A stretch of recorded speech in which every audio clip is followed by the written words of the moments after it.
Just because the Secret Empire is winning doesn't mean everybody has given up. Welcome to the Secret Empire Brand New World issue number 1.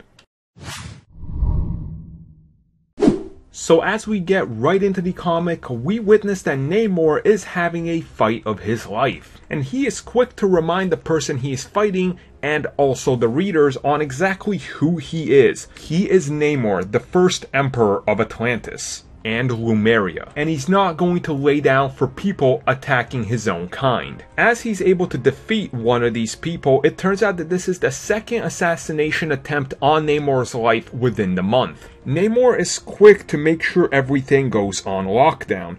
People must stay inside.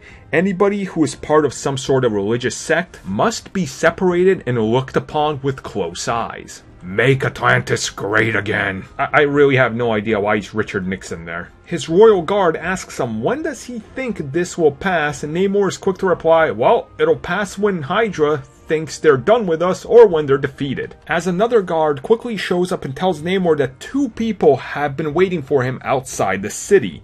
These just so happen to be former members of the Invaders. The Invaders have showed up because it turns out they need sanctuary, and before they can get any further into it, Namor invites them for a walk to kind of figure out what is happening. Turns out the Human Torch was able to avoid being manipulated and brainwashed, well, pretty much because, well, he's an android, so how do you mind wipe an android by using Yeah, you know, he's an android, come on! I mean, you could just put a bad app on the App Store, but that's neither here nor there. As they continue their journey, Namor brings them to a brand new temple. Bringing them to this temple, he quickly tells them that the people that are here are kind of what you would call radicals. And as Toro and Torch are questioning this, Namor says they're not really either of those. Instead, we're actually playing neutral with you guys and Hydra. And if we do this, they're not going to wipe us off the planet Earth, so we don't have to worry about them.